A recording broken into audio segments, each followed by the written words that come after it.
I'm at Youre, and I'm joined by Frank Abagnale, who was memorably portrayed by Leonardo DiCaprio in Steven Spielberg's Catch Me If You Can, who was once the world's greatest con man, but he's moved on since then. That was a long time ago, Frank. Yes, Now you work with the FBI. Yes, for the last 37 years. That's right. It feels like, well, technology has clearly moved on since you were in your teenage years. It's everyone's stealing identities, as you famously did on numerous occasions. But how do you think technology has changed?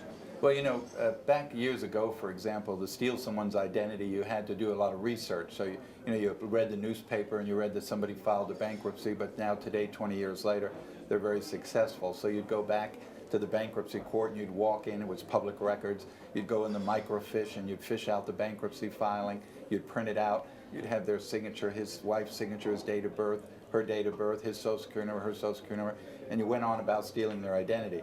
The difference today is I don't have to make any trips. I can just get on the internet and go to any one of these public sites and get all kinds of information about individuals. So technology breeds crime. It always has, it always will. There will always be people who are willing to use technology in a negative, self-serving way. So it's just amazing to me how much easier it is today, 40 years later, than when I did it.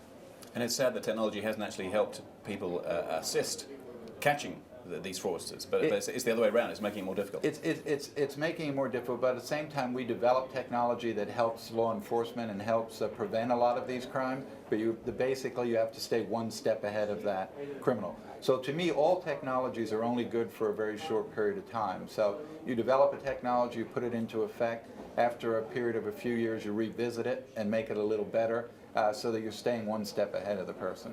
And you issued a pretty stern warning today that people aren't actually helping themselves by putting too much of their own personal information on places like Facebook. Right. We have in the U.S. about 10 million children on Facebook, both 10 years old, using Facebook. If you have your picture, excuse me, your picture on Facebook, there's facial recognition software like PitPat, where I'm able to go to your Facebook page through that facial recognition program because of your photo. So if I snap your picture, it brings me to your Facebook page. If on your Facebook page you told me where you were born and your date of birth, I'm 98% of stealing your identity. So Facebook's a wonderful tool. You just have to teach young people how to use it properly. So you don't put a frontal straight photograph of yourself on the Facebook page. You never state where you were born or your date of birth. And you're careful what you say. I mean, you don't want a picture of you on your Facebook page nude with a bunch of drug paraphernalia laying on the beach, and then your employer is going to look at that Facebook page 5 years later, 10 years later, in considering to hire you. So you have to be a little smarter, a little wiser when you use those technologies. So what would the young Frank have done? Would it have been too easy for you these days? Would you look for Well, I stole sort of bigger challenge? $2.5 million between 16 and 21. It'd probably be more like 20 million today with the use of the internet. What you could have achieved. Could have achieved, yeah. And what was it like going from conman to going from poacher to gamekeeper in effect? This was after you were caught, you went to prison, right. and you were released early. I was very fortunate because I went to prison at 21, served time 5 years, was released at 26, and went to work with the FBI. I was very fortunate I had that opportunity to do that. I was also very fortunate I was very young, so I got to grow up and mature a lot and realize that was not the way I wanted to live my life. So I started out very young and was able to correct the course of my life and do something very, very positive with my life. But I would remind anybody, no matter how old you are, whether you're a drug addict, whether you're an alcoholic, whatever the case may be, if you want to change your life, you can, but only you can do that. You have to make up your mind you want to do that. And it felt like, as an outsider, you might have led quite a glamorous life in your early days. But you said today it's been a burden you live with every day of your life, and that you cried yourself to sleep every night when you were on the run. Absolutely. I mean, I did all that between 16 and 21. There was no one to confide in, so it was just me who knew. Everyone who associated with me thought I was 10 years older, that I was a 26-year-old adult when I was really just a 16-year-old kid. I never got to go to a senior prom, a high school football game. I missed every birthday, Father's Day, Mother's Day, Christmas, spent it in a hotel room somewhere by myself. Had to take care of myself.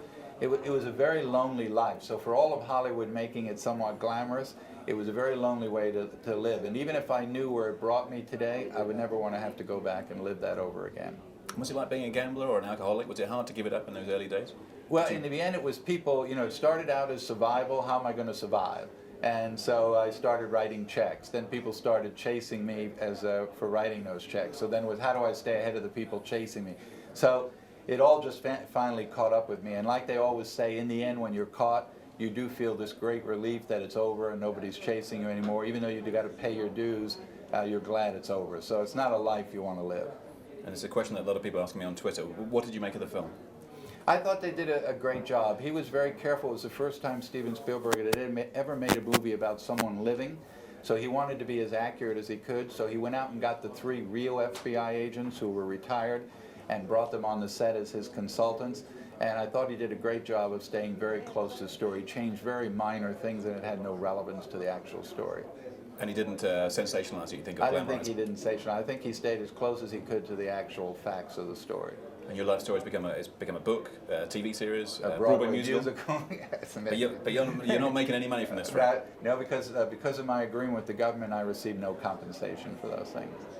Just finally, back to your work with the FBI. Do you still have sort of sneaking respect for some of the scams that you help uncover and some of the people you turn over? You must think, well, Absolutely. I mean, there is amazingly creative people who come up with some very creative ideas, and especially the people who use technology in part of their creative activity.